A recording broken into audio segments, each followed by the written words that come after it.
उद्योग प्राथमिक उद्योग है जो खनिज अयस्कों ये खनिज आधारित उद्योग कौन सा उद्योग है? प्राथमिक। ठीक है, इसमें 3 प्रकार के प्राथमिक, द्वितीय और तृतीय 3 प्रकार के वो होते हैं का उपयोग कच्चे माल के रूप में करते हैं। इन उद्योगों के उत्पाद अन्य उद्योगों का पोषण करते हैं। अयस्क से निर्मित लोहा खनिज आधारित उद्योग का उत्पाद है। यह कई अन्य उत्पादों के विनिर्माण के लिए कच्चे माल के रूप में प्रयुक्त किया जाता है, जैसे भारी मशीनों, भवन निर्माण। समझ रहे हो ना? लोहा खनिज आधारित उद्योग है, क्यों है? क्योंकि इससे दूसरे विनिर्माण की चीजें क्या होती है? बनाई जाती है, जैसे कि भारी मशीन, भवन निर्माण सामग्री। हाँ, तथा रेल के डिब्बे बनाने में समुद्र आधारित उद्योग। अंडरलाइन कर लेना भाई इसको, जो मैंने अभी वो लोहा उद्योग, लोहा खनिज आधारित उद्योग वाले एग्जाम्पल बताए।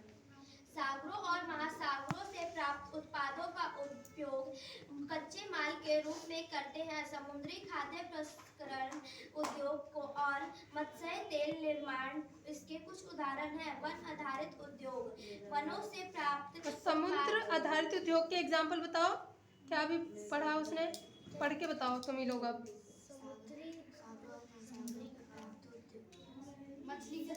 मछली, समुद्र खाद्य प्रसंस्करण उद्योग और मत्स्य तेल निर्माण के इसके कुछ उदाहरण हैं। यही तो है यार, चलो पढ़ो।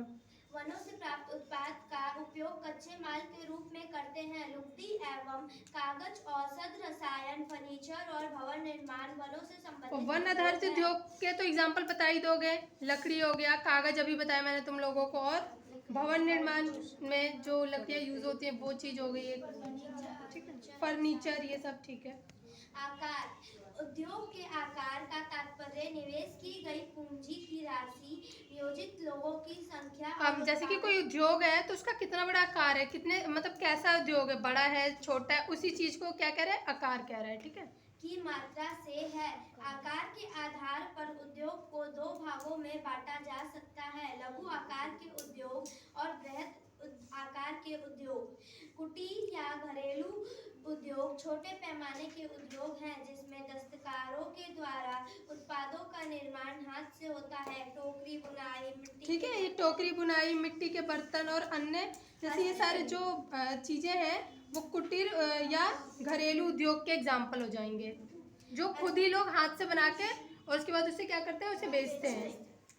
अन्य हस्त निर्मित वस्तुएं कुटीर उद्योगों के उदाहरण हैं। बड़े पैमाने में के उद्योग जो बड़ी मात्रा में वस्तुओं का उत्पादन करते हैं, उनकी तुलना में छोटे पैमाने के उद्योग कम पूंजी व प्रौद्योगिक का उपयोग करते हैं। बड़े पैमाने के उद्योग में पूंजी का निवेश अधिक और प्रयुक्त प्रौद्योगिकी उच्च स्तरीय होती है। रेशम बुनाई और खाद्य प्रसंस्करण उद्योग लघु पैमाने के उद्योग हैं। ऑटोमोबाइल और भारी मशीनों का उत्पादन बड़े पैमाने के उद्योग हैं। स्वामित्व के आधार पर उद्योगों को निजी क्षेत्र, राज्य स्वामित्व अथवा सार्वजनिक क्षेत्र, संयुक्त क्षेत्र और सहकारी क्षेत्र में वर्गीकृत किया जाता है। निजी क्षेत्र के उद्योगों का स्वामित्व और संचालन या तो एक व्यक्ति द्वारा या व्यक्तियों के समूह द्वारा। ठीक है, या तो एक व्यक्ति करेगा या तो एक व्यक्ति का समूह, मतलब ग्रुप में 2-4 लोग मिलके। सार्वजनिक क्षेत्र के उद्योगों का स्वामित्व और संचालन सरकार द्वारा होता है, जैसे हिंदुस्तान एरो इंडिया लिमिटेड। संयुक्त क्षेत्र के उद्योगों का स्वामित्व और संचालन राज्यों और व्यक्तियों अथवा व्यक्तियों के समूह द्वारा होता है। मारुति उद्योग लिमिटेड संयुक्त क्षेत्र के उद्योग का एक उदाहरण है।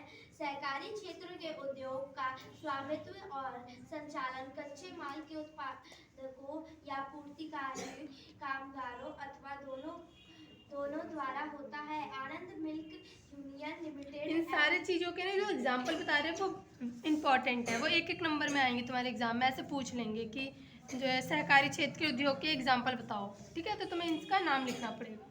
चलो, सुधा डेयरी सहकारी उपक्रम के उत्तम उदाहरण है। ठीक है, जैसे कि सुधा डेयरी हो जाएगा इसका एग्जाम्पल, तो ये एग्जाम्पल तुम्हें याद रखना होगा। उद्योगों की अवस्थिति को प्रभावित करने वाले कारक, वे कारक जो उद्योगों की अवस्थिति को प्रभावित